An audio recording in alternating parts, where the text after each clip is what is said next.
All right, Dirty Sports episode 759. We are live on YouTube in 5, 4, 3.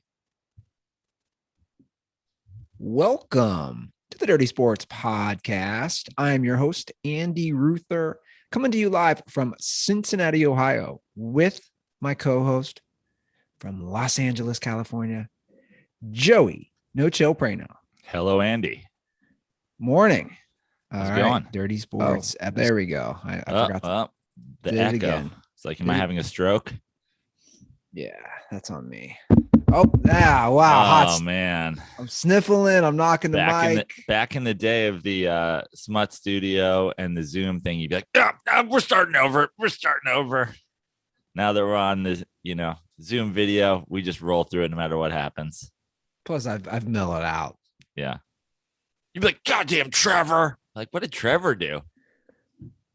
What is Trevor doing right now is the question. I don't know. It's a great question.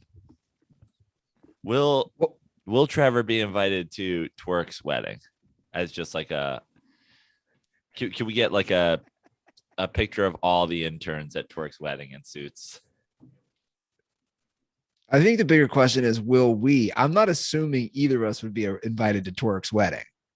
Yeah, no, I'm just kidding. I'd like to think that we would be, though. It'll be a good time. Weddings are tough, though, man. Like you have such a finite list, especially a lot of times if you want to keep it small. Put in a tweet or something like "see you at the wedding" or something like that. I think he's gonna get lit at his wedding. Him and his girl would go hard. I don't know if you remember a couple of those Savage Town pool parties. Oh yeah. Like, I mean, the original White Claw, like Twerks was drinking White Claw when it was still being made in a bathtub.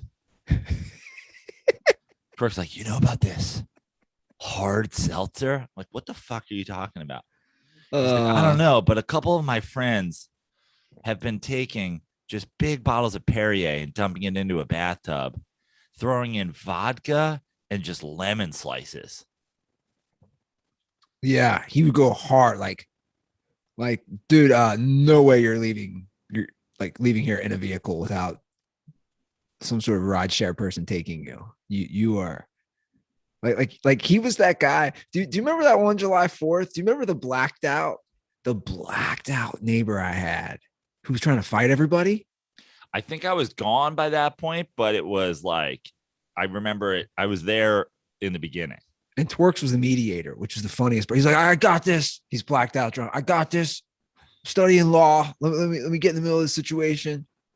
And people were looking at me saying, Ruther, I'm like, I'm not getting in the middle of this. The guy was way bigger than me, first of all. And secondly, like, he was so drunk. He's the type of guy where he would swing, he'd probably miss, and then he'd crack his head open. I'm like, I don't want to deal with Twerk this. Jumped in. He's like, have you tried the mango?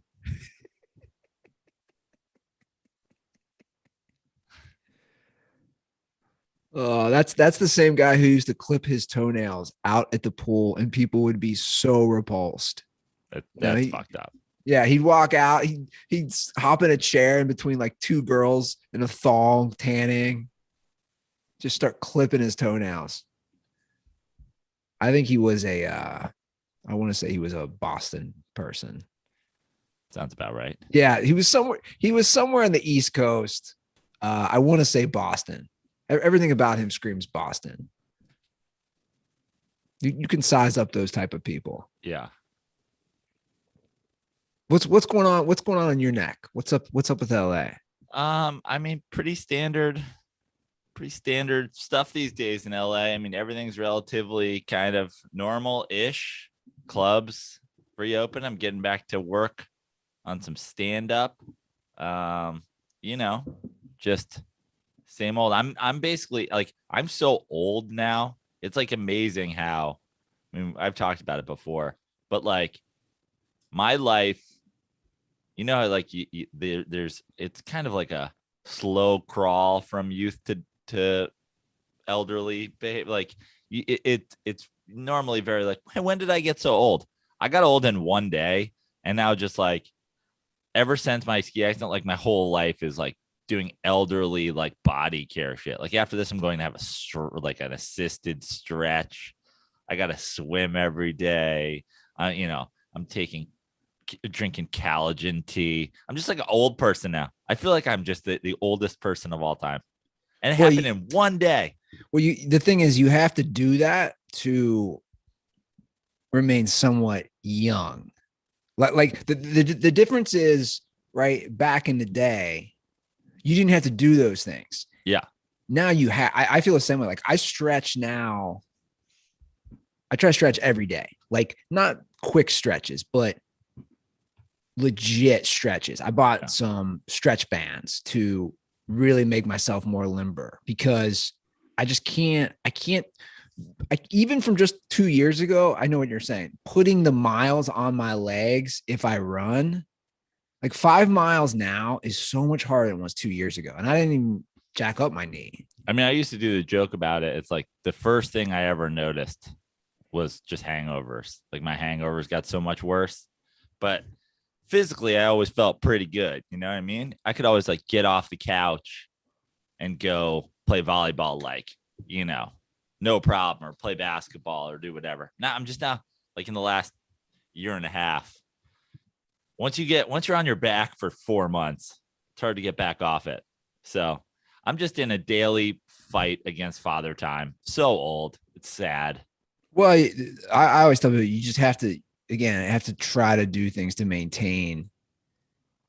Because you see people though that are old that you're like, wow, you're still. I have to start listening to Rogan and get on the, get on some healthy greens, some bulletproof coffee, some brain powder, some horse meds. Sensory deprivation, which I haven't done forever. I know you're gonna make fun of me. I can't rave enough about yoga though. Like for me personally, just twice a week for the last 2 months. It's just because you're talking about stretching. I'm not doing the hardcore. This is old people, but just that hour where they're going to make sure that I stretch. And also up here mentally, I think it's done wonders. Well, that's why we're going early today. I've been on the once a week assisted stretch where I just lay there and somebody literally forces my body to go further than it is, which has been amazing for my legs. That's what I'm saying. Like my legs are so fucked. How far, if I said bend over, how far could you go? I don't know. I haven't tried it. You haven't tried it? No. But right now would be tough. Like that's the thing too. Every day, God, what are we doing? Like the old sports podcast. After this, we're going to have to talk about how fucking Kevin Durant would never survive in 1985. Joe Dumars would take his arms off, beat him to death with it. It's every day is like the daily thing. Like right now, because I swam hard yesterday and like my back is all like whatever. Like now I got up this morning. It's like it's gonna be 2 hours before I feel like limber. Yeah. Well, that's where routine and I don't know. You're right. We're going on this too much, but like for me, it's like if I wake up and stretch right away, or if I stretch before bed, I feel a lot better. Although my advice for all our young kids is just like, I'm not saying get ahead of it because don't stretch when you're in your fucking 20s. Who cares? But I'm just saying appreciate it. Go out, do some dumb shit, play some fucking, play some ultimate frisbee or whatever the fucking kids are playing these days. Get one thing's for sure. Get away from your fucking gaming console and use your body while you can. Because you'll wake up one day and you'll just be fucking old. And I put in I was like, I'm gonna go longer than most guys my age. And then of course, literally taken out at the knees by life. I just learned my great grandfather on my dad's side. So my dad's mom's father, he was 95 when he died. That like blew my mind. I like found an old prayer card from his funeral. He's born in 1881. He died in 1976. It's crazy to me. Those were hard lives back then. I'm thinking this guy lasted 95 years. 95 years. Still never got an iPhone. Sad. This guy lived. This guy was fucking, he didn't even have buttons on his phone. He was still rotoring people. Yeah. And he thought it was awesome. Yeah. He's like, we're going to call you Uncle Daryl, who lives all the way over there in Kentucky. Watch this. And have his voice coming through the phone. Well, I think all this old talk is actually a good segue to talk more Bishop Sycamore. This is where we're leading off with. Oh, You are yeah. obsessed with this story. I'm obsessed. I can't I get feel like enough. I feel like if this happened in Illinois, you wouldn't be as into it. You're just like, you crave the Ohio-ness. You are Mr. Ohio at this point. Well, that might be part of it, but come on, I don't think I'm on my own island on this. I mean, if you look at social, like, I mean, we're talking. Ben Simmons is like demanding a trade. You're like, how about this fake high school? well, I have a 9-part investigative story about this. well, I would argue that Ben Simmons isn't even that big of a news because they were trying to trade him anyway. Yeah. Now he's saying he refuses to come back. Okay, like, to me, that was a progression story. This Bishop Sycamore, we'll get to Ben Simmons. Okay. Ben Simmons is on the rundown, but come on. This is the BS report. Ben Simmons, Bishop Sycamore. Yeah, we're talking about a story that gets wilder. Being sore. Any other BS? The I'm bullshit. Yeah. Well, since Monday's show, so much has happened. So, like, to the point where I'm losing Bathtub track. seltzers. Bath salts. This is the craziest thing I've ever heard. I mean, we're to the point now. I was critical of ESPN, but now I got to be critical of everybody. Yeah, but still be critical of ESPN because Sure. the only reason we know. Listen, this isn't the first time some fucking person has decided to be a full-on con artist, scammer, or whatever. The only reason it's a thing, there's probably 20 other Bishop Sycamore type schools out there today. Just no one gives a shit because they're not on ESPN. So let's still shit on ESPN. No, yeah, I agree. We still should on ESPN, but to me, this story has become so wild because they're not even a school, really.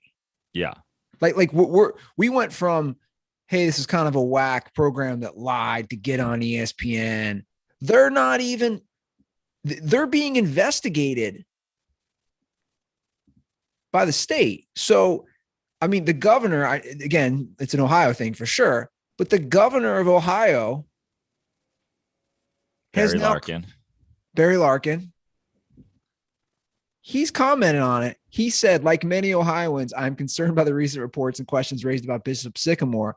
While this weekend's football game brought concerns about health and safety of players, it also raised red flags about the school's operations. Schools like Bishop Sycamore have an obligation under Ohio law to meet certain minimum standards. And then he goes on to say, whether Bishop Sycamore meets these standards is not clear. I have asked the Ohio Department of Education to conduct an investigation to ensure compliance with Ohio law. You know, this is where it gets wild for me because it's listed as a non-chartered school. It's not listed next year under the Ohio Department of Education. So it's basically not a school. Right. This is like Bernie Madoff went high school football. Yeah.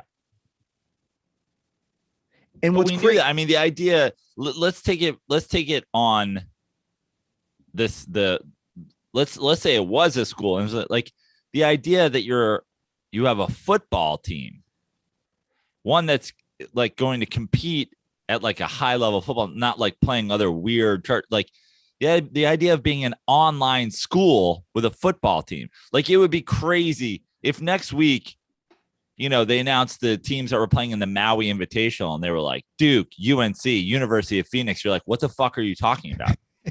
yeah. You can't just be like, where do these kids meet? Where do these kids play? Where do these kids train? Like, but see, that's my thing is that, again, we live in an age where you have access to more information than ever, but also these things continue to happen where it's just as easy to dupe people because no one does their homework. No one does their research. Right.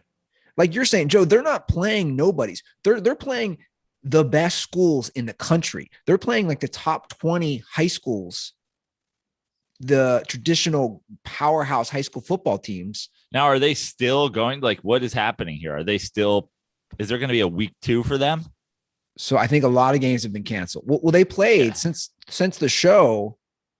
You know, that was their second game, and I think in 3 days. Right. That which is wild. So they were sharing. There's the video footage of them sharing helmets. Yeah. But the crazy stuff to me is the Complex magazine stuff. Now, did you say they have played again since then? No. No. So the coach has been fired. Okay. The coach who had a warrant out for his arrest. They closed his Zoom box. Yeah. So the coach had a warrant out for his arrest. I saw last night, I didn't realize this till last night. This made me laugh pretty hard. The school's founder is also listed as the director, whatever that means. He's the founder and director, and he's also the offensive and defensive line coach. Yeah. So like this is what we're dealing with. The guy who founded the school is also the O&D line coach on the football Basically, team. the whole thing was just to get a football team going. The whole thing was a giant sham to get a football team. But what's crazy is a lot of the guys had already finished high school or were done with high school. Right. Did you see that? Andy, I saw nothing. I'm letting you bring me all the information. Okay, so a lot of the players you're obsessed with this story. I'm like, all right. It's not just me. I'd say most people are. They had 19 and 20-year-old junior college dropouts on this team.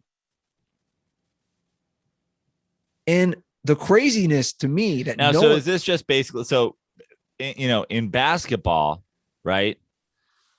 High school basketball isn't everything. In fact, many people would argue AAU basketball is far more important than high school. They don't do that. In football, and baseball, summer baseball, American Legion baseball, whatever, pony, like all that shit, just as important. Guys get scouted in that. Football, it's kind of like your high school team or bust. Like not a lot of guys playing. Is this essentially the equivalent of starting an AAU team to compete against high schoolers because it's the only time you can compete in football? Is this what happened? Like, yeah, I'd say that's the analogy. Was the idea that these coaches and these founders of the school, like, they're not just trying to win football games. What do they care? Who gives a shit? Like, is the idea that they were like going to get a bunch of these kids and then get them a bunch of them scholarships and then they were going to somehow yada, yada, yada profit? Yeah. I mean, they had a GoFundMe. They were trying to raise money and they didn't raise any money. The wild stuff that I was reading, at least the wildest stuff from my vantage point, is the interview that one of the players did with Complex magazine. This is wild. So let me read some of these quotes from the interview.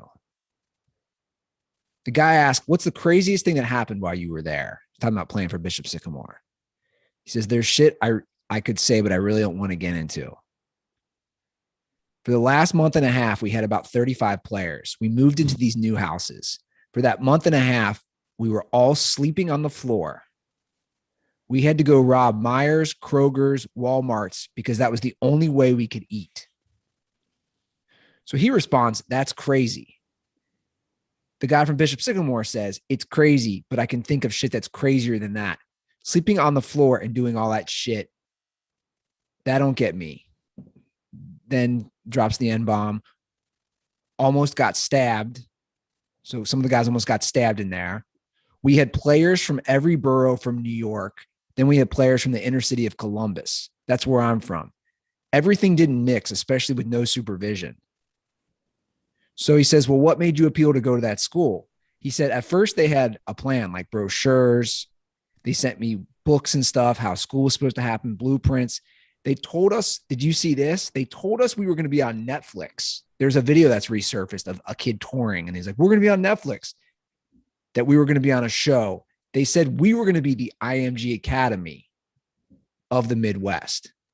So is this the yada, yada, yada profit part? Like the idea is these coaches or whatever are going to like film a reality show about like cast off high school players? I guess. I guess that's the thing. And I somehow feel like my older brother is involved in this.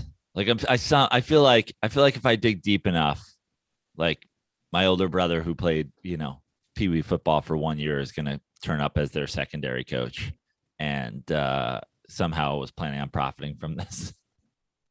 well, the coach, who's Roy Johnson, who was fired, apparently a stabbing happened. Mm-hmm. This is wild. So one of the players says, there was an incident. Should I speak of this? The other player says, go ahead. So this is what they're saying to the interviewer at Complex. So the Bishop Sycamore player says this. There was an incident where there was a homeless dude that tried to break into Roy's car. Again, Roy is the head coach. Mm-hmm. That morning we were supposed to practice and everyone came out, and there's videos of this, but I don't want it to be released because many players would get in trouble with the law. But they ended up jumping the homeless man and beating him and saying the coach authorized that. Dude, this is wild.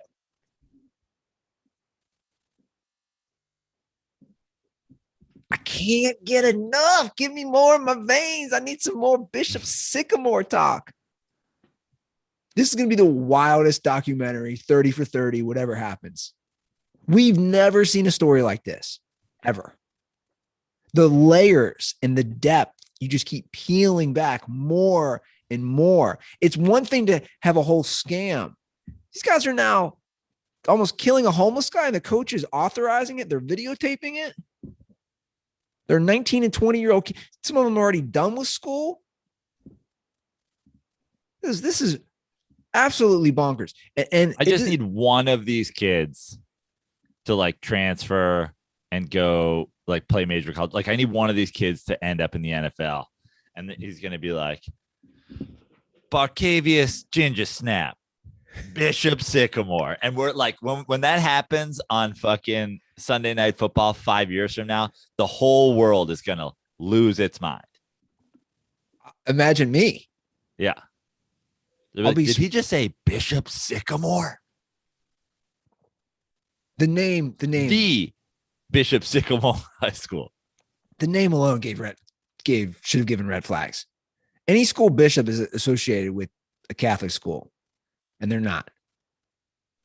And locally, we have a Sycamore High School, which is funny, a public school. So like the name should have given red flags. Their address. Who went to Sycamore High School? Some famous people. Yeah, I think some famous ones did. Oh, you know who went? God, I'm forgetting his name. Kevin Euclid went there. I know that. There you go. He's one. So my little brother's kids would go there if they go to public schools. They'll go to Sycamore. But yeah, there's a few. I can't think of any other ones on the top of my head. But the thing that I tweeted out on Dirty Sports, which again is another little nugget that just made me laugh so hard, was their address is listed. The address that was listed for Bishop Sycamore is actually a duplex. Where is it? Columbus, Ohio. I feel like I need you to go there on like a Yoshi style field trip and just get a picture of you like visiting the Bishop Sycamore campus. Put it on Instagram. Like, just checking out the campus of Bishop Sycamore today. The other address listed on Max Preps, which is a big high school sports website. I can't believe that there wasn't years where it crossed over and suddenly the original Frat Boys of Comedy had gotten booked to perform at Bishop Sycamore. I know. It would have been awesome. In one of the great crossover scams of all time. I should tell Yoshi to add this to his list because Yoshi's already there. Well, Yoshi, it's funny you said Yoshi texted me this week. Yoshi's the running backs coach. Yoshi's got a visor and a whistle. Yoshi's going to be back. Yoshi's the beat up the homeless people coach. Oh yeah, that makes sense. He's like, hit him with your car, and if that doesn't work, stomp him like they're your mother-in-law. Yoshi is going to be here. You're going to love again. This. So Yoshi texted me Monday. Are you free the 17th and 18th? And 17th is my dad's birthday, so I know I got, family stuff that weekend. And I told him that, so I said I'm pretty tied up. And he said, well, I'm going to be back in Ohio. I'm renting a car from Pittsburgh and visiting Ohio for 40 hours. You're going to love this. He sends me a screenshot of the map, and the map shows that he's doing 688 miles just all around Ohio. And I'm like, what? 688 miles? Ohio's not that big of a state.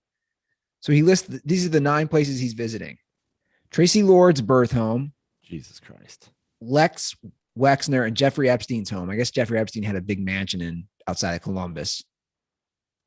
Knockemstiff, which I don't know what that is. John Holmes's birth home, Dayton, Ohio, because I guess they signed the big peace accord from Kosovo and Dayton. He wants to visit where they signed the peace accord. Porn and peace accords and porn and peace accords and child molesters. The Ohio State Reformatory, that's where they have the original Shawshank. Canton for the Hall of Fame. Youngstown, Ohio. What a psycho. The problem with Yoshi is, like, I feel like he doesn't even, he's like the opposite of everybody alive today. He doesn't like take pictures or do anything of any of this shit. No one can even follow his travels. He's literally going for himself to see Tracy Lord's birth home. Well, I think there's something kind Yoshi, start fucking historical places in porn.com already. Well, I've told him. So he said, do you want to do a Zoom podcast? And I said, no. I said, dude, that's what I told him. I said, how we do this? If I was available, because he said he'll do all those again, which is hilarious with me. I said, if you really want to do it and try to make this into something like a TV show or YouTube channel of Yoshi visiting weird spots, which I think would be hilarious. I go, you got to get a camera guy. Like, we got to go have somebody in a car with us, film it. But you just going and posting a picture on Instagram of John Holmes' childhood house, it doesn't have much legs to it. But I think we should add the Bishop Sycamore address. Yeah. And also they listed a local university library as their address. I tweeted this out and I stand by this. It's basically, for anybody who likes Always Sunny in Philadelphia, and I'm a huge fan of that show, and when the gang creates all these wild ideas, it's basically if Always Sunny created their own high school football team. Yeah. Like, that's what Bishop Sycamore is. It's the characters from Always Sunny creating their own high school football team. And somehow this went past everyone's head, including all these teams that they're playing. I wonder if the theatrical release they do of the Bishop Sycamore story, if they'll just use all the people that were cast in the Tiger King theatrical thing that fell out of popularity and will never get made, or if they'll actually try to start their own thing. Just show up and change the signs on the production from Tiger King to Bishop. Are you sure? I think they are making something. I don't think they are. I'm pretty sure they are. I think they had plans to, and then they were like, no one cares anymore. We canceled it. Canceled it before it was made. You sure? Think so. No, I think there's going to be one. Yeah, I remember seeing this. I mean, this is as of 2 months ago. Kate McKinnon's going to be in it. As the tiger, as the chick. Yeah, they might do something. Who knows? All I know is this, Joe. This would be a goal of mine. I don't think we can do this. If we could have some of the players from Bishop Sycamore added to our fantasy roster on FanDuel, that'd be pretty fun. That'd be awesome. Right? Yeah. Like find a way to add some of these guys. That's the best part about FanDuel, Andy. Daily fantasy. You know what I mean? If you pick somebody on FanDuel and then the next day, the institution that they play for turns out to be a scam and the whole thing falls apart, you just pick a new player. Not like these season-long fantasy drafts where you'd be stuck with a team of Bishop Sycamore players that no longer exist. Sure. Yeah, exactly. Like I said, every episode, there's so many different types of formats. You can do the main slate, the single game, best ball, snake draft. It's daily fantasy. So start playing this football season, and FanDuel will give you a 20% bonus on your first deposit, up to $500. So sign up now, Dirtballs. Like Joe said, there's so many different formats that you can play. Experience season-long wins without the season-long waits. Sign up today at fanduel.com/dirty to claim your bonus and start playing today. That's fanduel.com/dirty. Age and location restrictions apply. Bonus issued as non-withdrawable site credit that expires after 30 days. And if you haven't created your rosters yet on the year-long season, I assume that's coming up, and a lot of big decisions will have to be made, and some decisions will have to be made on the Sixers. We teased it earlier, but I had to get to Bishop Sycamore first. But here's the other BS story of the day. Ben Simmons. He's saying he's refusing to play. Yeah. And, it's led me to this, so many layers to this story, but the first one is he tried to go full Max Scherzer, right?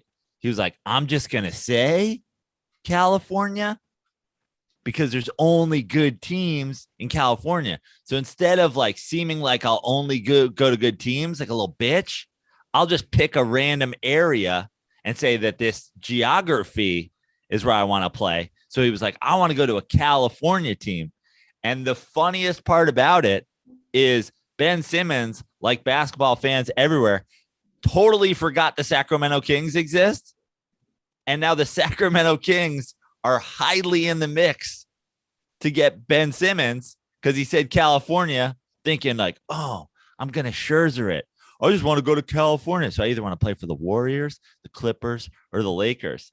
And then Sacramento Kings were like, what's up, dog? Which, by the way, can we talk about this? Why do the Sacramento Kings exist? The Sacramento Kings, the only professional sports team in Sacramento, an hour and 15 minutes east of like another professional basketball team in a city that has I know they have a great fan base, supposedly.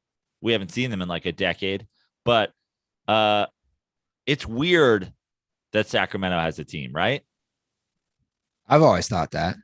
It's super weird. Like Buffalo has football. Buffalo has hockey. There used to be a Buffalo basketball team. You would think like, oh, that makes sense. There's a city there where like sports exist. Sacramento, just hoops. Yeah. So the history, that's they're originally the Cincinnati Royals. So yeah. Brief history, 57-72, Cincinnati Royals. Then from 72 to 84, they played in Kansas City. And then 85, they moved to Sacramento. Yeah, I don't know either. So random. But I kind of love it. This is like, I had always talked about, I think Ben Simmons to the Warriors would be a fantastic fit for a number of reasons. The Warriors basically jumped in and said, we're not interested. We never actually pursued it. Ben Simmons is not coming to the Warriors. The Lakers and Clippers, the Lakers got Rondo the other day and have now filled literally every single roster spot that they have. The Clippers, does Ben Simmons even fit the Clippers? I guess he could fit the Clippers, but like, who are you giving up if you're the Clippers that makes that worth it to the Sixers without then also hampering your own team? So in one of the ultimate, what I'm calling Scherzer backfire, he thinks he's, secretly forcing his way to good teams by picking a random geographical location that's only full of good teams. And then they're just, boom, the fucking Sacramento Kings are in the mix. And I love it. I hope Ben Simmons ends up on the Kings. You ever been to Sacktown? I have. I like Sacramento. It's fine. You know what I mean? For me, the only times I've ever been to Sacramento are when I'm going between the Bay and Tahoe. Like I've never gone there on purpose on its own like accord. But good restaurants in Sacramento, cool little downtown. I also went and did comedy shows there one time. That was the only time I didn't go between the Bay and whatever. But I like Sacramento. It's fine. It's but is it deserving of NBA basketball team? No, I don't think so. I've only been there once. I did a frat boys comedy show at Sacramento State, UC Irvine. No, I'm sorry, not Irvine. Davis. UC Davis. And then we went to a strip club afterwards. I was with this is talk about dating myself. This was spring of 2010. I was with Andrew Santino. We drove up there and we do the show. And I used to have like girls. I'd put like Craigslist ads out. I mean, thinking about looking back at this. I know. That's what I'm saying. You were the Bishop Sycamore of comedy production houses.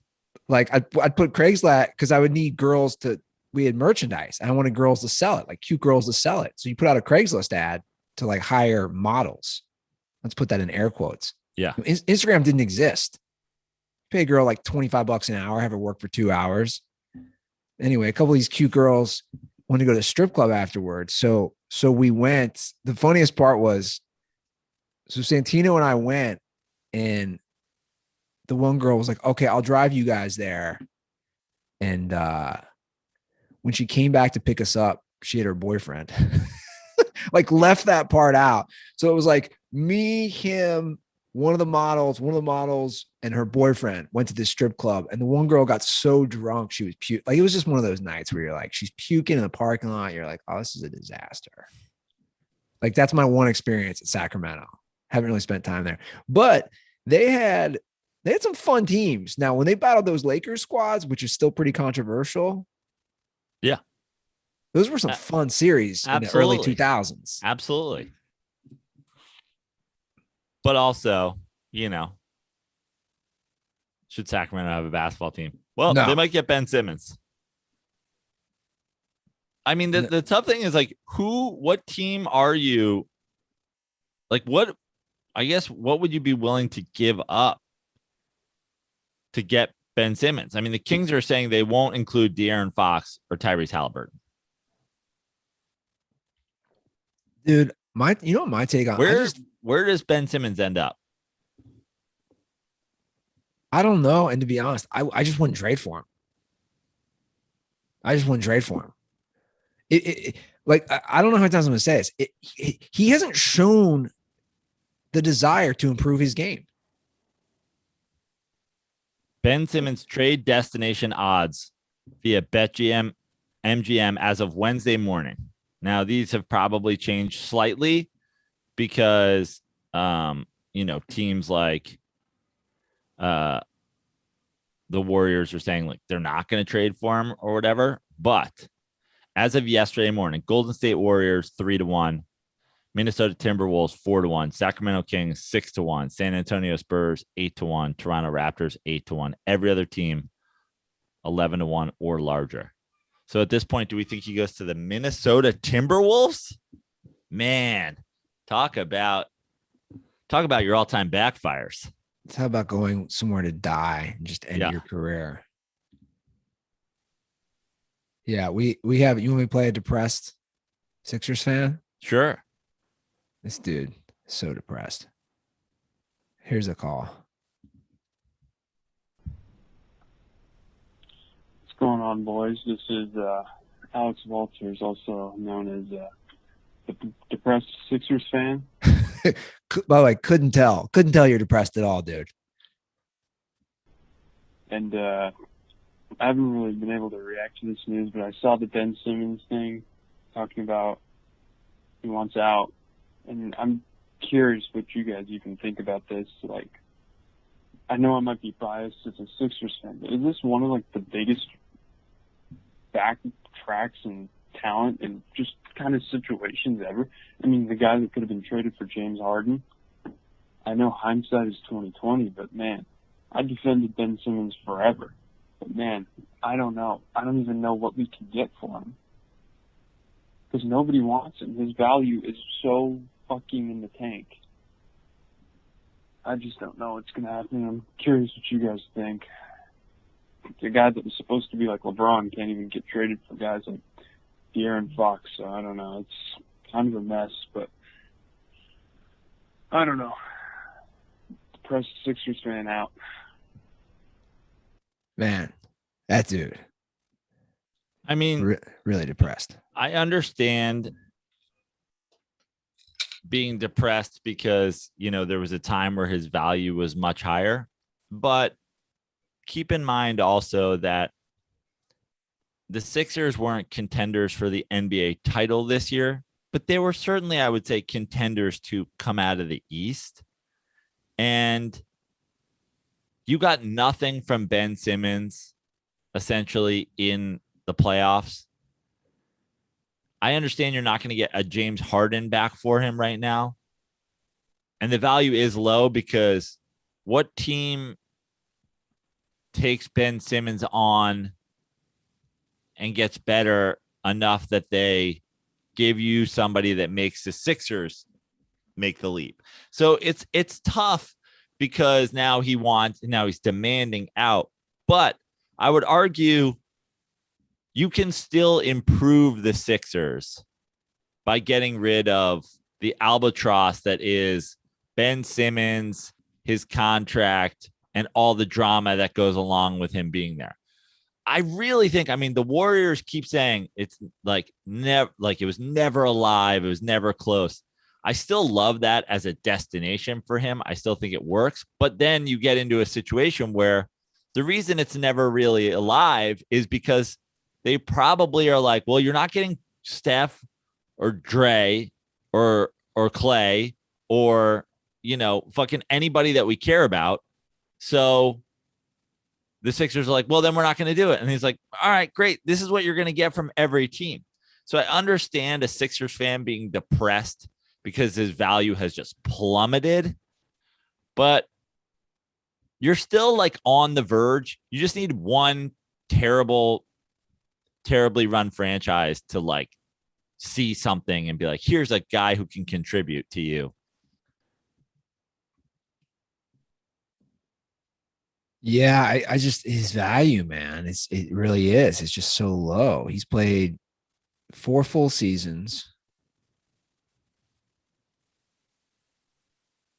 And again, it's not like he's really improved that much in that span. Mm-hmm. Like if you bring up his stats, well, and that's the thing is the idea was that Ben Simmons' value was in his potential always, the whole time. The Sixers fan who just called is very low right now, right? He's very depressed. So I understand him speaking sort of, in I don't know, like he's exaggerating a little bit. Like no one ever thought he was going to be LeBron James. Fucking like put down the Wawa hoagie. Like no one thought he was going to be LeBron James, but the idea was he had potential to be a different kind, like the way he had potential like LeBron James was that he had the potential to be a kind of player we hadn't really seen before, a facilitating 6'10" playmaker who plays defense. Yeah.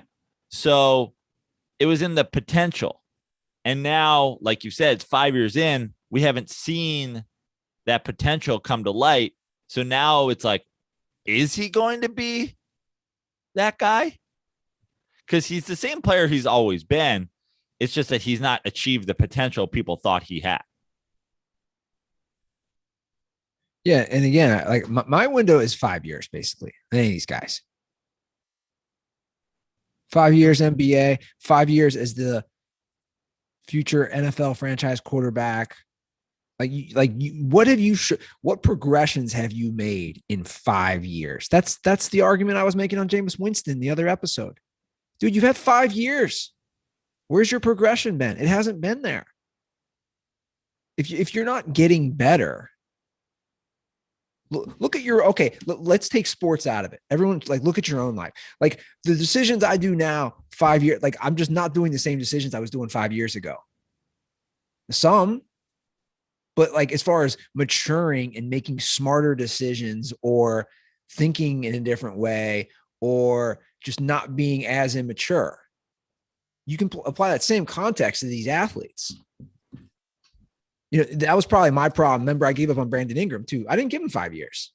Yeah. And I gave up too quickly. And then, and also, I mean, I think, I think whenever you're judging an athlete, you have to judge 5 years in what sense, 5 years out of high school, 5 years after being a senior in college, 5 years as a starter, 5 years as a, like Ben Simmons, he played, one college season. He's 5 years in the NBA, but at the same time in NBA, like, at what's Ben Simmons, 24 years old?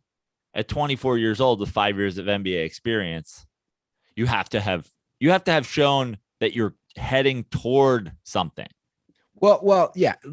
Here's what I'm gonna bring up, and we just talked about him on Malice in the Palace talk, and they talked about it. Jermaine O'Neal is a good example.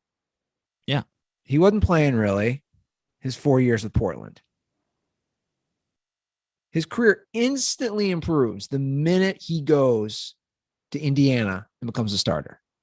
He had started in the first 4 years combined for the Trailblazers. He started 18 games.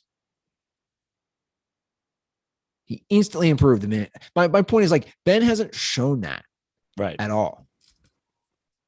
I wouldn't want him personally. I mean, I'd want him, but it depends on what the rest of my roster looks like. And then also what I'm giving up for him.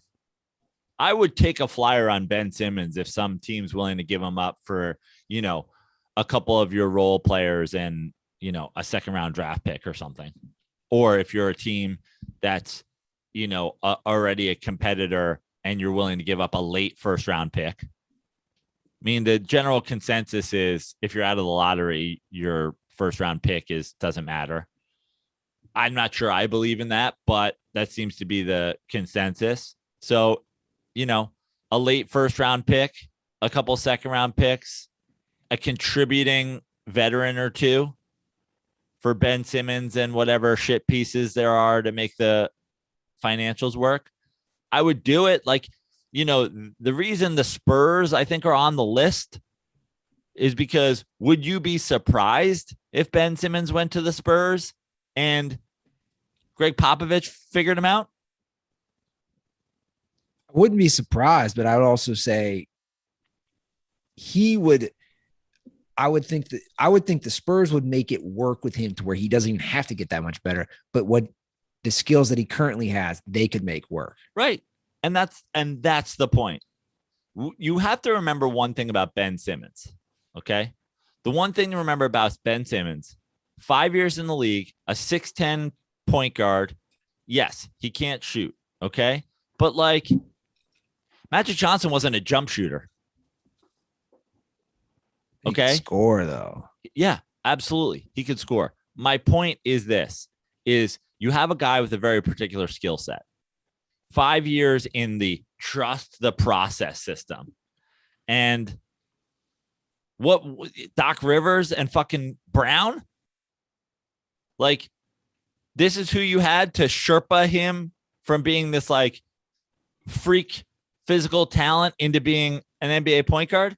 Doc fucking Rivers? Oh, he didn't see the leap with Doc Rivers. You know who else has never seen the leap with Doc Rivers? Fucking anybody.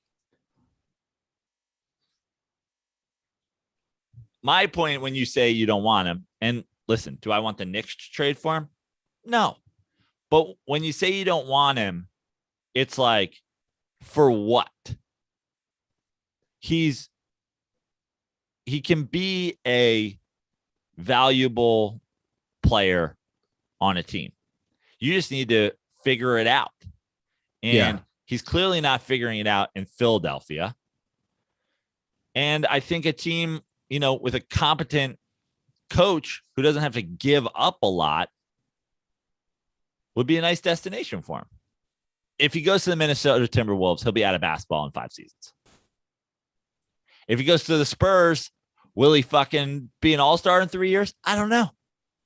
But that's just like kind of yeah. It's not baseball where you can just go and hit and your situation doesn't really fucking matter. Sure. Yeah, I'll be curious. I feel like we haven't really seen this much. He goes to Minnesota. Him and Karl Anthony Towns are the starting players on Bishop Sycamore's basketball team within 3 seasons. Yeah, that'd be nice. It'd be a nice little squad. They could do some damage. Playing at the local outdoor gym.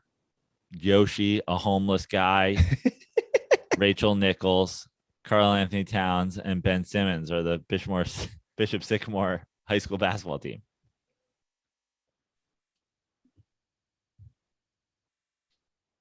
Whose kid is going to my high school now is Kirk Herbstreit. Oh yeah, this is pretty wild. Is he a quarterback? Yeah, get this. Herbstreit lives in Tennessee. Okay. They bought a house in Cincinnati. Just so this kid could go to that high school? Yeah, because if you live out of state, you can't play sports. Right. So he was talking about it. He's like, yeah, I have to, now we have to travel a lot. Obviously, I travel a lot for all my college football work. And he said that, St. X is a premier program, blah, blah, blah. I wanted my kid to go there. It's more, he's a quarterback. It's more of, he's a freshman now. He said it's more of the offensive coordinator. And I'm thinking, this is where we're at with high school sports. Yeah. Like you're talking about the offensive coordinator of a high school and your kid's a freshman. Like that guy might not even be there in a couple of years. He could be a head coach somewhere. Right. And you bought a house in Cincinnati. Obviously he has the money, and he's from here and he went to Ohio State, but that's just, I don't know, man. That's pretty crazy. But now does his wife live there, like raise a kid there, like, and Kirk's just like in that place in Tennessee? He said they're bouncing back and forth. Okay. Which to me is like, what? I knew some kids who did that so they could play, kids who had money. I heard Lee Corso bought a P.O. box in Columbus so that his grandson could attend Bishop Sycamore. But also Lee Corso, small boned family. His son is actually living in the large P.O. box. Not so fast, my friend. Yeah. Wearing a sycamore head. Lee Corso. I love Lee Corso. The Sunshine Scooter. Oh, yeah. You got to love Lee Corso. I don't watch college football anymore, so I don't watch college games. But like, if ESPN were smart, they would just make college game day fucking NFL game day and just do the same vibe, because it's such a better show than every pregame show ever. But I just do not care about football. Well, also Corso is grandfathered in to say some off the cuff stuff. Yeah. And he gets away with it because he's an 85-year-old dude. Yeah. Like although he's always been pretty tame. Like he's not like. Yeah, but he'll still say some like off the cuff stuff in today's age of sensitivity, especially involving women. I know he said stuff in recent years, but for the most part, you get a pass if you've reached a certain age. You just get pervy. Yeah. Oh, that's something you have to look forward to. You're talking about aging earlier in the show. Being I don't know if in today's age you can get away with much, but I know they were trying to go after George H.W. Bush when he was like 95 in a wheelchair grabbing someone's ass, which was hilarious to me. Like, you're going after this?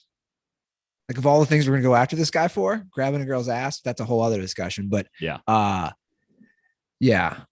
don't know, man.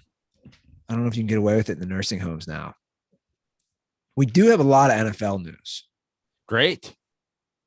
We are 1 week away, Andy. I know. I'd love to get to some of this news. And as always, our NFL news and discussions this 2021 season will be presented by FanDuel. As we said earlier in the show, start playing fantasy football this season, and FanDuel will give you a 20% bonus on your first deposit up to $500. Experience season-long wins without the season-long waits. Sign up today at FanDuel.com/dirty to claim your bonus and start playing today. That's FanDuel.com/dirty. Age and restrictions apply. Bonus issued as non-withdrawable site credit that expires after 30 days. Okay, today's NFL news will start with the Patriots cutting Cam Newton and naming Mac Jones their starter. Pretty wild news. Pretty wild, but like pretty Belichickian, right? Like he had a quarterback competition.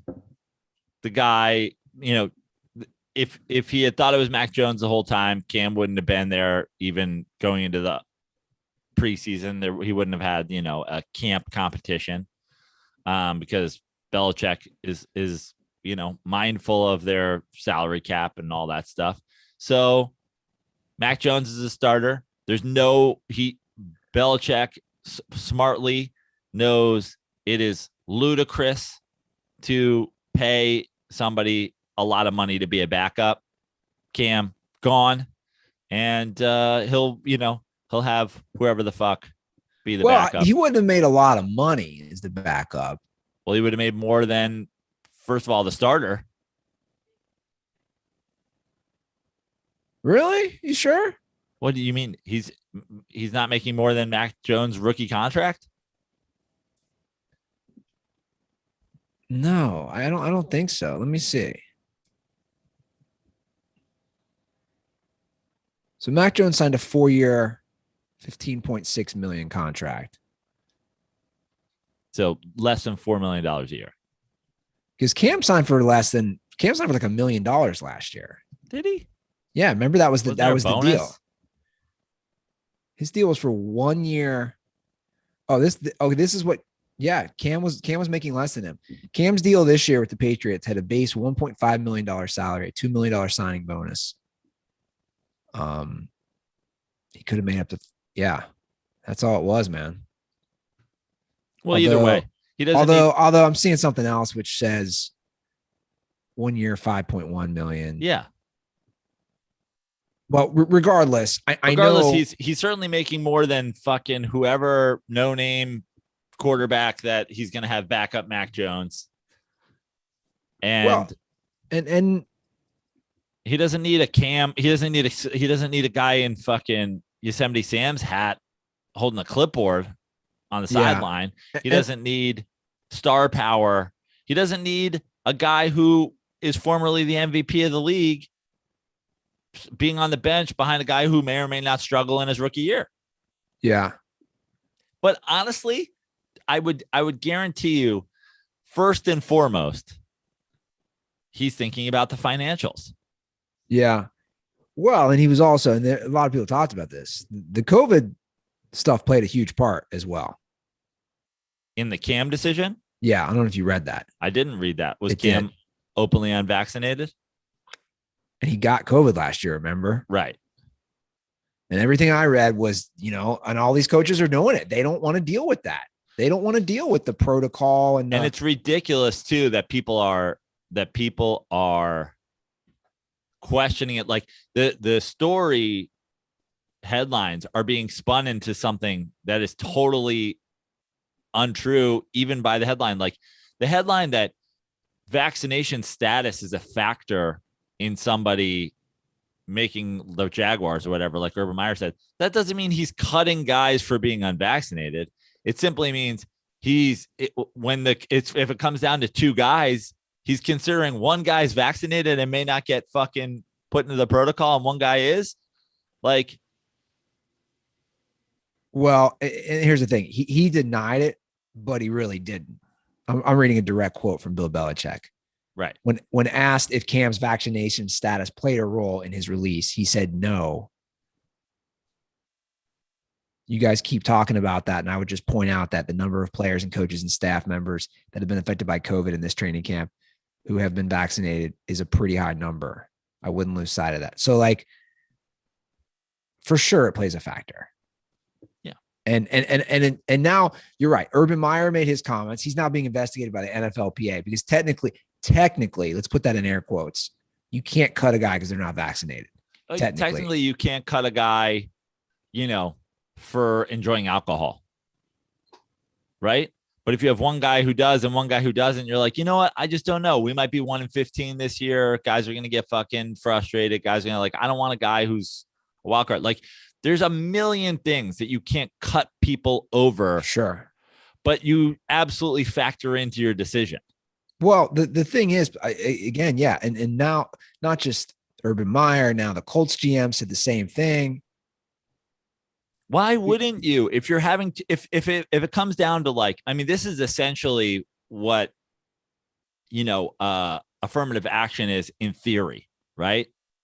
And what bothers people about affirmative action, they feel like people jump them in line, right? But in theory, it's supposed to be when two candidates are exactly equal on paper. Sure. Right? That you give favor to somebody who's a minority. The idea that a coach says, hey, we're between this third string tackle and this third string tackle. Instead of taking a poll of your offensive line coaches and being like, who votes Jefferson and who votes Smith? You just go, I'm going to take the guy who's vaccinated and may not get immediately stuck in protocol.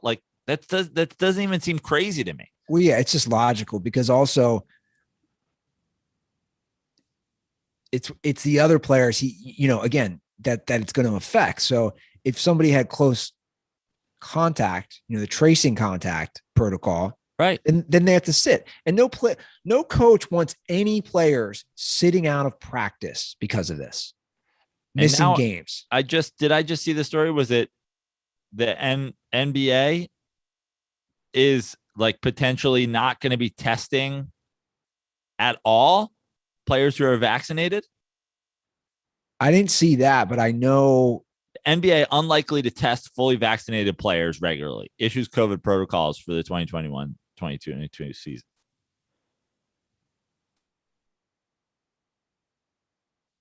Yeah, it just to me, I think it's important to.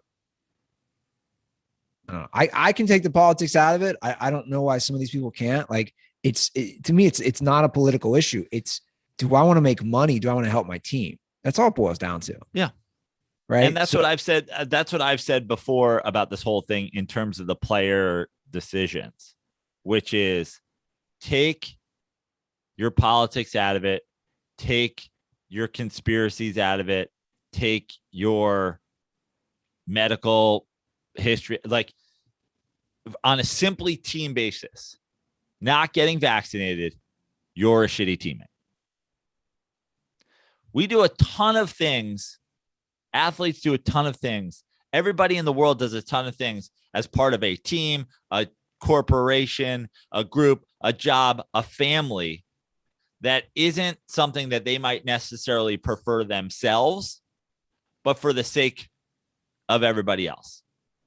And the idea of not getting vaccinated simply to help your team is insane, especially in the NFL when you can get cut like that. Yeah. It's not baseball. It's not basketball. You're not just stuck there forever. The NFL, you can get cut. You better be a superstar that's willing to put yourself ahead of the team. Yeah. And guess what? Kirk Cousins ain't a fucking super. I mean, it's unbelievable that Kirk Cousins is still doing this shit. Well, and I think this is a fair comparison. I don't know if anybody would debate this. I think it is. When I was a teacher, I had to have certain shots. We all had to. Do you remember? Do you remember having certain shots to be a kid? That's what I'm saying. So I specifically remember after I signed the contract to teach, you had to do everything, right? The background check, the criminal, the all those things. And part of it was and I wasn't up to date on some of my shots. It was you are not allowed to be in the school with these kids unless you've had the following, the tetanus, the whatever. And I know for sure I had to get those shots before I moved. Because to me, it's is there really a difference? To me, it's There's kind of the same thing. 100% no difference. Like to me, that's the same thing. And you know what? The difference that some of these fucking idiots argue. First of all, now obviously one of the vaccinations is FDA approved, but the idea that they're arguing like it's not approved, it's untested. It's like the problem with these people who sit on this horrible fence of hypocrisy is you don't want to take the vaccine because you don't trust the government, but you need the government's approval to trust the vaccine. Like, you are caught in a web of stupidity. And then also you'll fucking go to the livestock store and get horse dewormer and take that. Well, I would add, as far as trusting, I can't help but laugh through all this to myself of the major obesity problem we have in our country, and the food problem and the shit that we eat, that we are putting in our body from the minute we wake up to the minute we go to bed, including myself. Like, I know I'm eating crap a lot of times, but my point is to talk about, I understand people being concerned about what they put in their body. You should always be concerned about what you put in your body. But I would argue the amount of people who aren't concerned about what they put in their body food wise, and then are more concerned about I was talking to a friend about this who has, in my opinion, he's a very smart person. He has a lot of common sense. We have throughout our lives and our friendship talked about, things, and like he sort of came to me. He's like, hey man, like, hear me out here. Like, don't you understand somebody not getting it out of fear of the long-term effects? And I was like, yes, I understand that, provided that they don't use a cell phone ever, because we don't know the long-term effects of having a device constantly within 2 feet of you. So where are we drawing the line? If that's your justification, that thousands of scientists got together to try to end a global pandemic, and you fear what it does, well, motherfucker, you best be able to explain to me the long-term effects of holding a cell phone 24 hours a day next to your genitalia, driving an electric car, drinking fucking Red Bull. Like, it's insanity. Yeah. Well, there are people who, there are some folks. I mean, now we're probably at least 25, 30 years from it, but there were people years ago who were like, I don't know the long-term effects of LASIK surgery. Yeah. Is it going to correct my vision in the short term? And then in my 80s, I'll be blind. But we don't have 50 years of fucking research.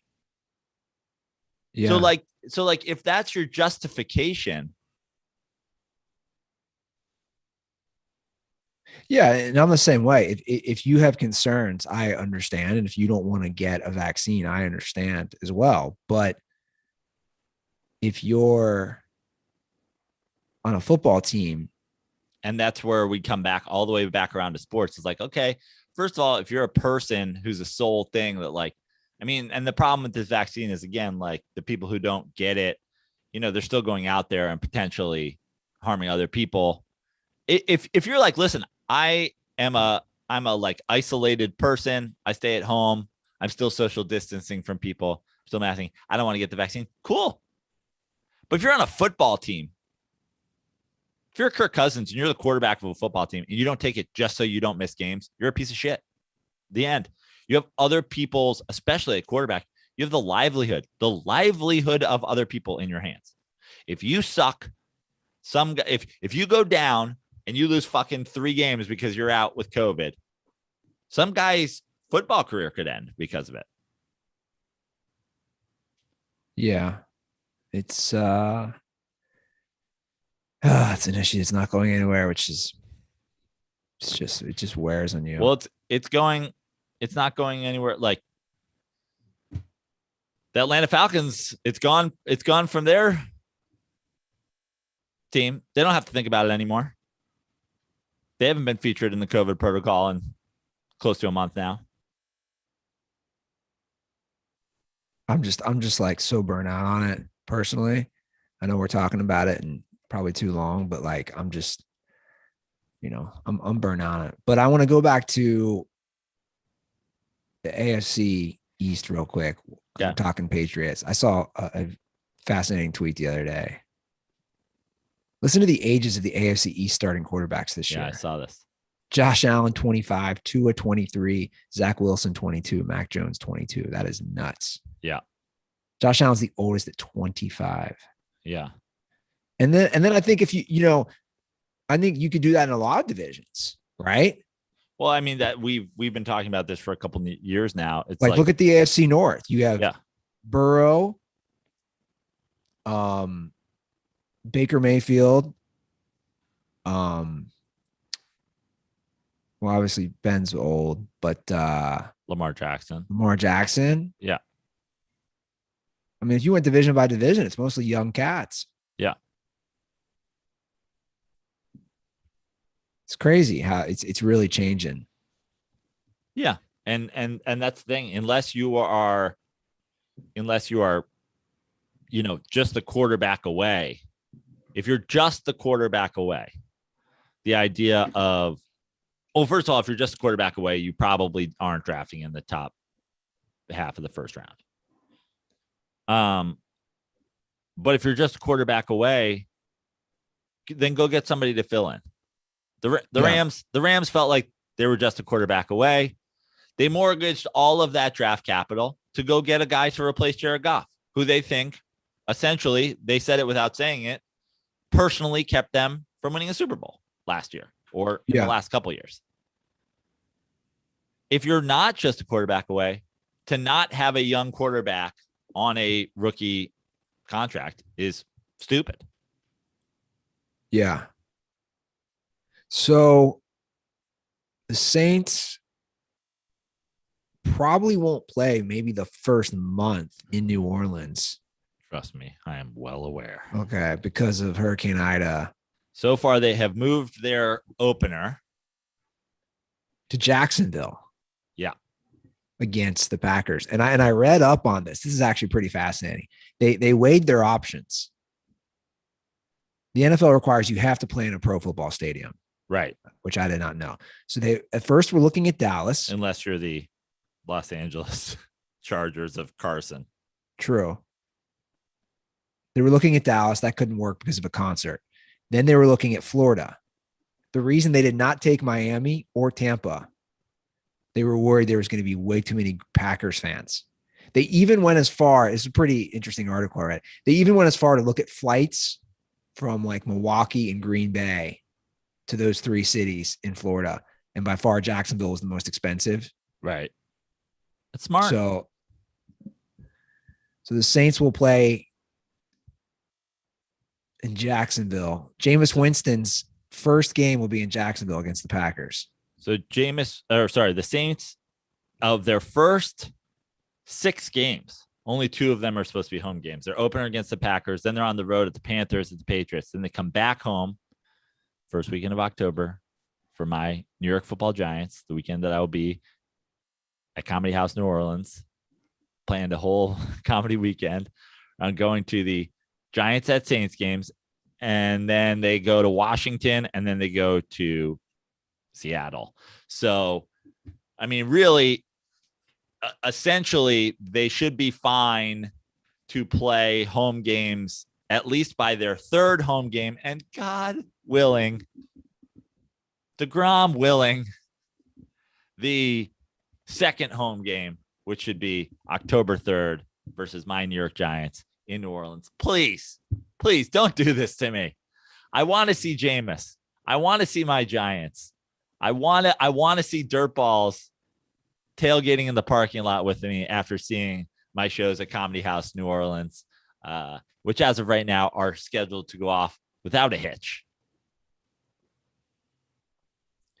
Yeah, it sucks, man. New Orleans obviously gets hit a lot come hurricane season. Yeah. Putting a city below sea level was, suspect decision. They're probably drunk though. I love New Orleans. New Orleans is honestly one of my favorite cities. Dude, when I think of those areas of the country, you know what always comes to mind?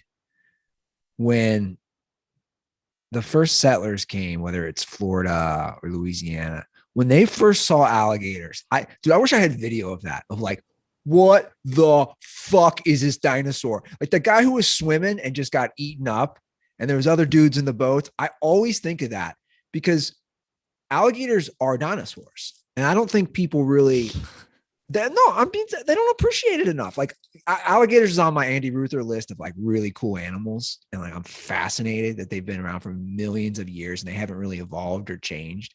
Like I could watch videos on alligators a lot because they're fascinating creatures and they're savages too. Right.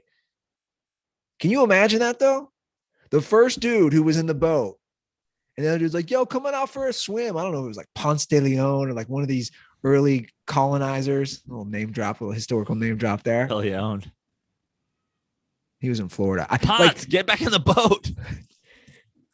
When's the last time somebody got named Ponce? I'm gonna name my first kid Ponce. That'd be dope. Ponce Ruther? Yeah. That doesn't sound good. Ponce Prano sounds better as alliteration. Yeah. Yo, Ponce, get back in the house. Is that just? And then just name his middle name Ponce de la Prano. Juan Ponce de Leon. Juan Ponce. But he went Even by better. Ponce. Yeah. He could be another JPP, Juan Ponce Prano. Motherfucker was 4'11". God damn. Alligator's spitting back out. He's like, I don't want to eat you. You're not enough for me. This is a appetizer, bro. Was Ponce a nickname because he was small? I think people were just small back then. By the way, I think I shrunk, dude. He's Latino, so we know. Yeah. I think I shrunk. I had a physical on Tuesday. Yeah. You're now 5'8". She said I was 5'9". I was like, well, I should be 5'9.5". She's like, dude, you shrunk. You're 5'9". I should be 5'9.5". She's like, you're not. You're 5'9", not 5'9.5". Real quickly about. I just want to say this. Imagine if I went in and I was suddenly 6'3.5". Man, that would be a huge blow. Yeah, takes you from like tall to like a little bit tall. Message to all the health providers out there. Don't leave when you get test results back and it's already going to be on the My Chart. Don't leave a voicemail when the testing was everything from cholesterol to serious stuff to STD. Mr. Ruther, we're going to need you to call us back about your test results. Oh my God. We're seeing some things here. Yeah, it's a chart. You should be seeing some things. What you do, this is what I would advise. What you do is you leave the Mr. voicemail. Ruther, we have some terrible news for you. If you could call us back, and you're like, "What's the terrible news? I have cancer." No, you're 5'8.5" now. Your glycerites were down 3 points. Like, just don't leave a voicemail and say we need you to call us back. I'll start just listening to more Bush, I guess. Yeah, just say it's glycerine. Just say, hey, like for me, everything was good. Thank God. Everything was fine. I don't have AIDS, even though my brothers always make those jokes. I don't have any of that stuff. Just say everything was good. Can you please call us back to go over your test results? That's all you got to say. I about had a panic attack yesterday hearing that voicemail. And then you put on hold for 10 minutes. And in that 10 minutes, you think you have everything from cancer to AIDS. You really do. Yeah. Like your mind just goes, and especially after the year and a half I dealt with my parents, and my mind is like, oh my God, they need me to call them back. I have the worst thing ever. Did you see this thing that we were just tagged in on Twitter? Shout out to Jack Torrance 213. No, I did not. In the God damn it, will it ever fucking end segment of the Dirty Sports Podcast, Tim Tebow will debate Stephen A. Smith every Friday on First Take. I can't give less of a fuck about either of them. But we're talking about them. See, we're only helping the cause. But it's infuriating. It's who's fucking like Jesus Christ. Stephen A. Smith, incompetent in his own right. Now going to be debating somebody who's literally good at nothing. Start your fucking mega church. I hope that set catches fire and both perish. I don't care. I don't care about wishing terrible things on terrible people. Savage. Yeah, I just won't watch it. Well, of course, I haven't watched ESPN. I didn't even know First Take was still a fucking thing. But it's just with all the great YouTube and podcasts out there. I don't know. Why are these people doing this? I don't know. I don't get it either.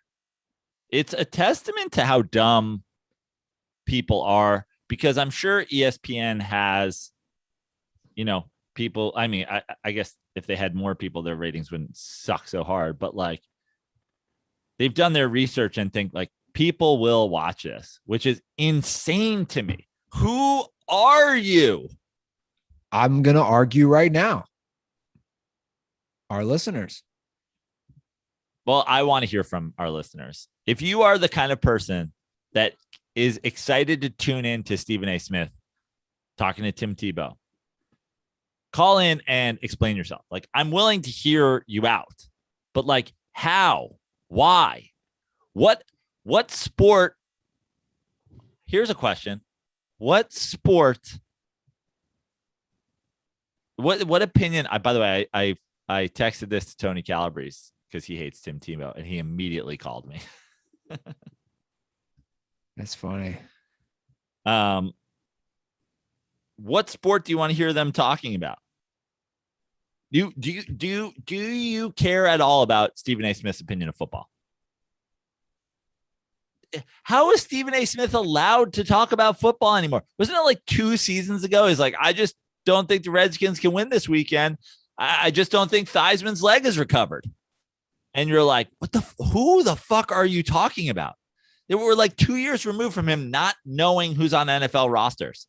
Are we going to talk NFL football with a guy who was just immediately cut from an NFL team after 2 weeks in training camp? Look, I take it a different way. I take it as I don't think people really are watching it. I mean, the ratings are showing, and I know we've discussed ratings, but if you look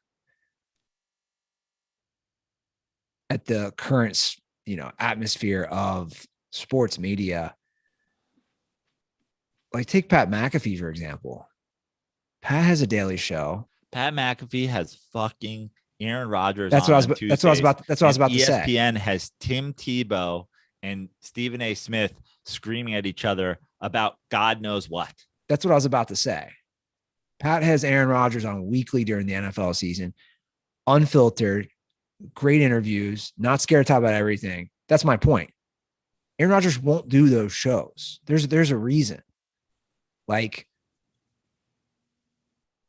it's their brand, so to speak. I'm not just saying this. It legitimately is dying. Like I don't know how that's affected advertising. I shouldn't say dying, but it's the hardcore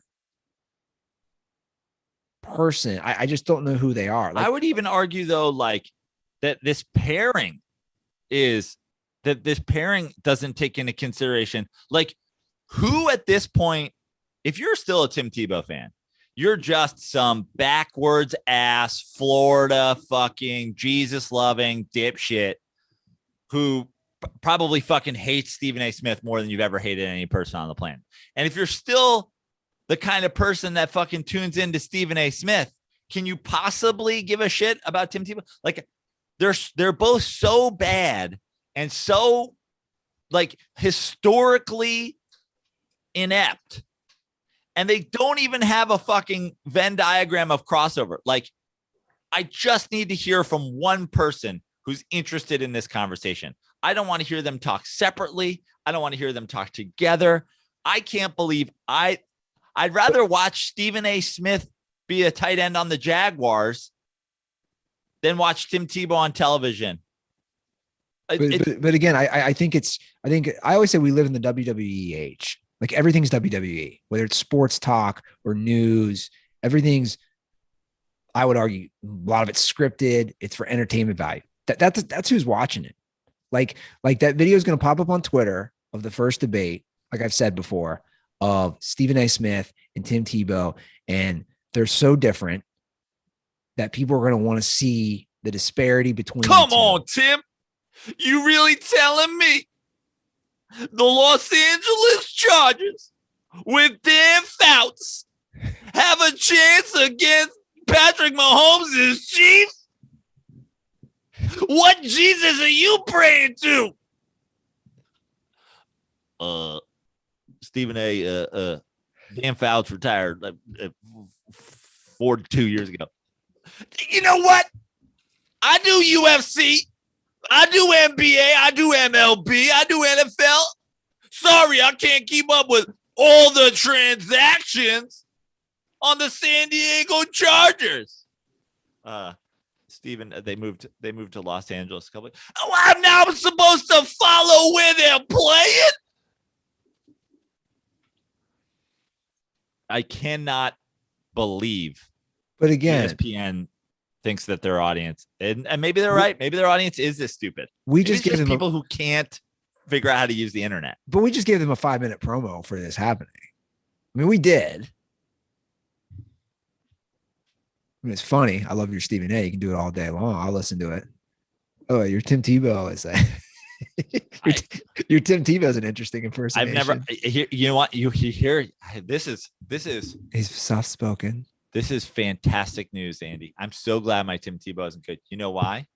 I've never once seen Tim Tebow on TV have a microphone placed in front of him and not immediately turned it off. I have no idea how Tim Tebow sounds. He's not. I just assume he sounds like a Jesus freak, bumbling Southern fucking idiot. I can't, in total honesty, say that I haven't turned off the TV the second I see his face. All right, somebody's trying to call and they're off, which is probably a reminder for us to get to the calls.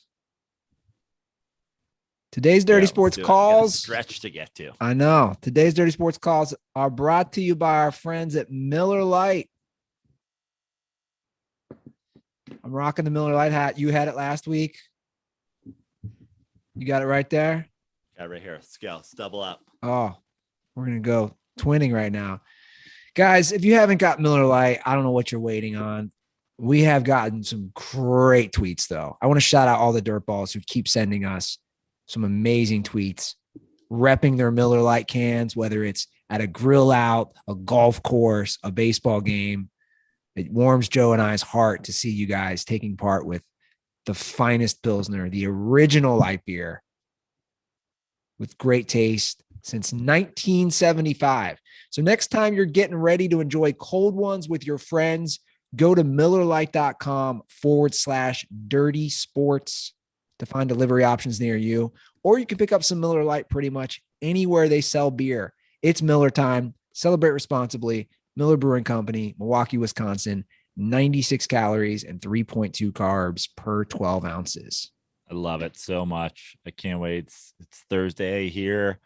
You know, it's basically the day the weekend starts. I can't wait to get through all the stuff I have today. Crack my weekend Miller Lite, celebrate 1 week from NFL football when, I've probably got 30 Miller Lights in this mini fridge next to me, but I might need to go out and load up because next Sunday I'll be here. Next Thursday, next Sunday will be be here before I know it. I don't want to run out. I don't want to run out week one. I might have to stockpile all this week. Yeah, you should. Well, we only have 2 quick calls we'll get to. 310-359-8365 is the hotline. We'll start here. Yo, what's up, boys? Captain Kook, a.k.a. Kookmeyer, is calling to welcome Andy to Stonerdom, his first bag of chips. Man, I remember the first time I ate a bag of chips. I remember the first time I smoked a bowl and then went to Jack in the Box and got a full combo, large fries, large drink. And I went out to the parking lot and I smoked another bowl. And then I went back to that same Jack in the Box and got the same exact thing. 2 full combos. 2 large fries, large drinks, no problem. But Andy, let us know when you sit down and enjoy a box of cereal. I don't mean like a little box. I mean one of those fucking value-sized family boxes. Get yourself down at Costco or Sam's Club or wherever it is that you're doing your shopping. I don't know if Trader Joe's has like fucking 4,000 calorie packs of cereal, but take one of those bad boys down and then tell me how you feel. Condoms are for stoners who don't like shit after they smoke. Damn, it's the best thing ever.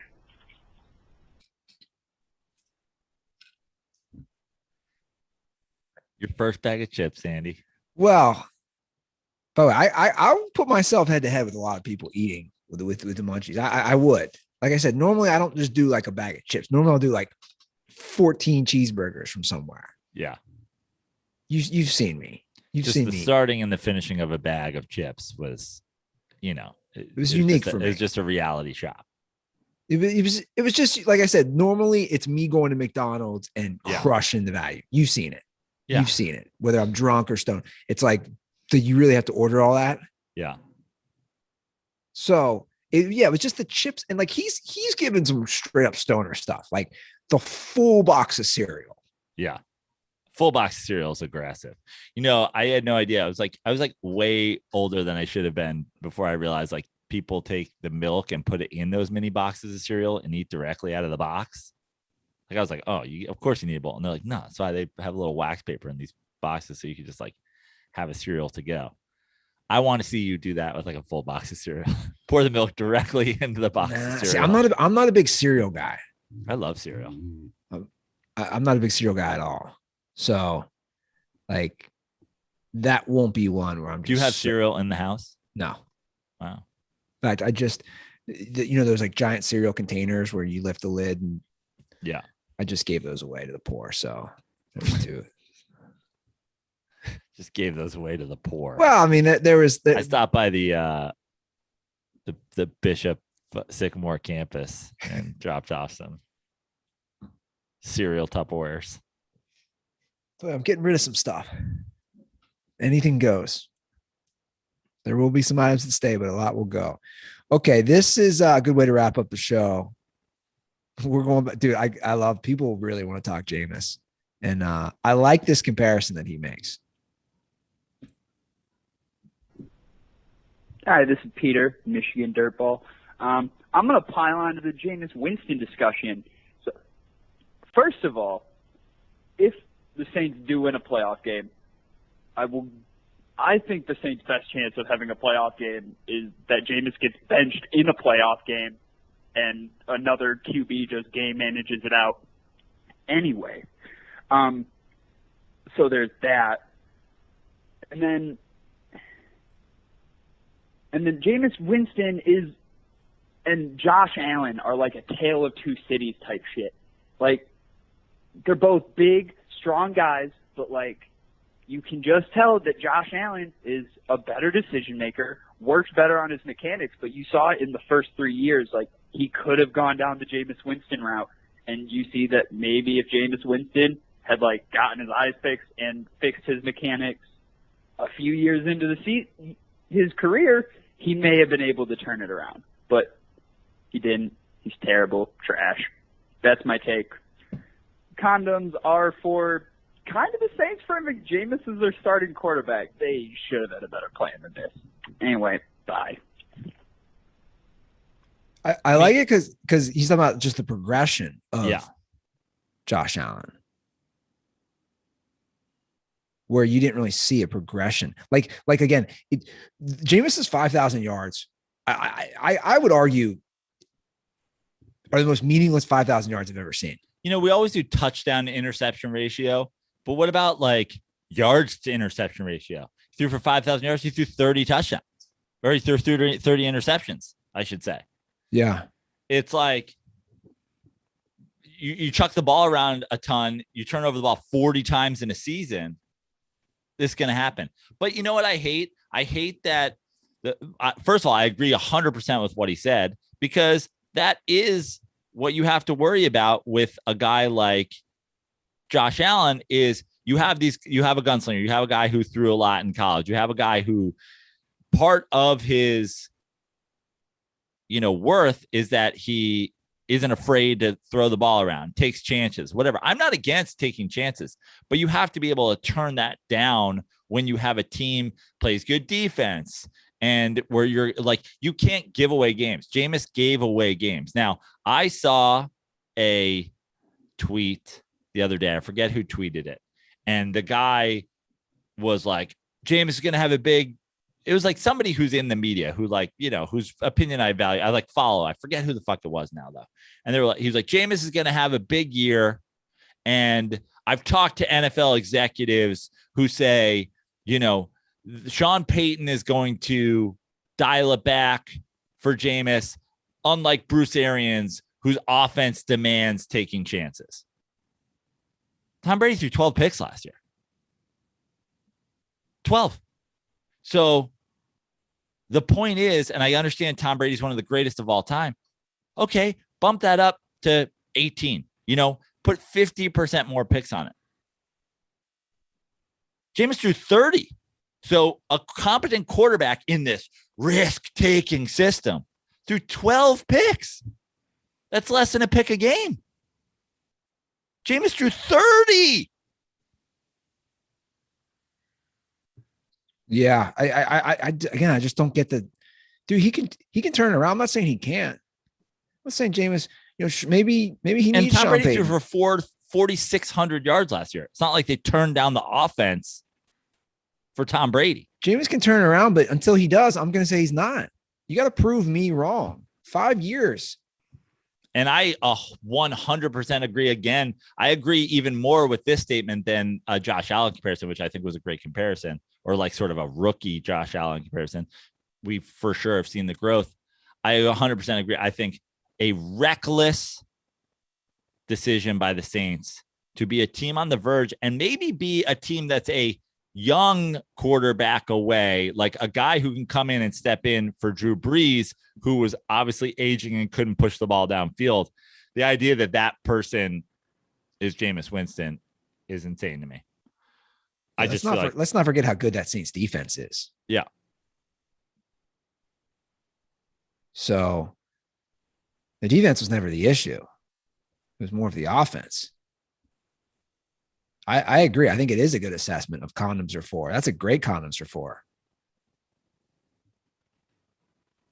I mean, the people who were like, he sat behind Drew Brees for a year. He got all the tutelage from Drew Brees, from Sean Payton. He's like this notion.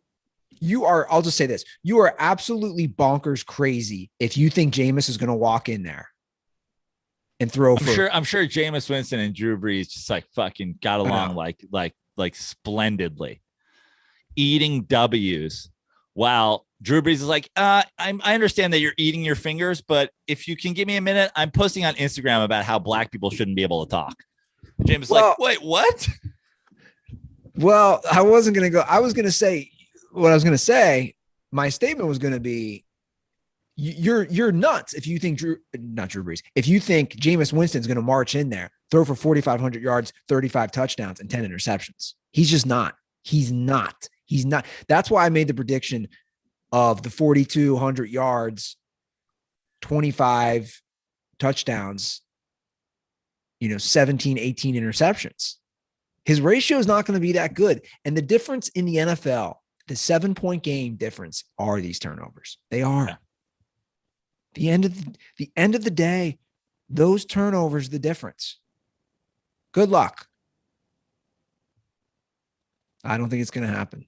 Breaking the Tampa Bay Bucks, now the second team to be 100% vaccinated. I saw that coming because Arians has been really, really strict on it. He's been a stickler.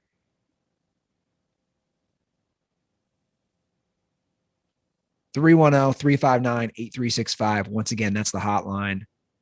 If you want to leave a podcast review, I will send you 2 free koozies. Had a nice one I was reading last night saying how he's been a listener forever, just now getting around to the review, which that always makes me laugh. So He wanted those koozies. Maybe he's a new fan. I've listened since I was a sophomore in high school. Now I'm a senior in college. 7 years of fucking. He's like, you know what? The message really got across after 7 years. I should review this podcast. That's unbelievable. He's like, I didn't have a cell phone till now because I was worried about the long-term effects of 5G. That's unbelievable. Well, now he's a senior in college and he can drink.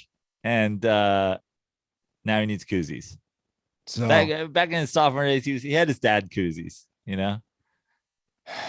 So yeah, drop that iTunes review. I keep saying it, the podcast review, the Apple podcast review, and leave your Twitter and Instagram handle, and I'll get those koozies out. Follow us on social at The Dirty Sports. You can follow me at Andy Ruther, or you can follow me on the dating apps just at Andy. Back on the apps. We didn't talk about that. There's nothing to talk Bring it about. up next episode. Well, everybody should know Andy's back in. We also didn't talk about the Mets GM getting DUI. That's all right. We'll save that for another day. Real quick about the apps. What I learned was it's kind of like Jameis and Drew Brees. I haven't been on dating apps for 2.5 years. Yeah. I sat and I watched others and I learned. Now I'm going to be best I can be at dating apps. You can follow me on social media at Joe Prano, all social media at Joe Prano, except for Twitter at Fix Your Life. That's Instagram at Joe Prano, TikTok at Joe Prano. Put up another TikTok that went pretty big the other day. I now have more followers on TikTok than I ever did on Instagram. Once again, Andy, this is like the koozie thing all over again. 7 years telling people to follow me on Instagram. Can't do it. One fucking mustache video on TikTok. Boom. I jump up. Come see me at a show in California, up and down the coast these next couple weeks of September. You can see all my dates at joeprano.com. Or if you are in the southeast portion of the United States of America and the Giants Saints game does get rescheduled, come join me for Giants Saints in New Orleans and 4 shows at Comedy House New Orleans, October 1st and 2nd. And drink Miller Lite and send me pictures. I'm watching your TikTok video right now. Yeah. I wonder if I'll ever join. I mean, at least I've been saying this. You should just start a Dirty Sports TikTok account. I feel like that could get, put some of those Andy Ruther film. We're filming your own television season is upon us, Andy. Andy Ruther filming his own TV portion of the year. It returns every September like the pumpkin spice latte. You talking about all the clips? Yeah. Yeah, I don't know what the copyright is. Like Twitter's fine. Yeah. And Instagram. I don't know how TikTok is with that stuff. I don't think they give a fuck. The one you cannot mess around with is putting music on Twitter, Instagram. Yeah. It will flag you for that instantly. All right, guys, that's the show. We made it to September. Have a lovely holiday weekend. We'll be back in a few days.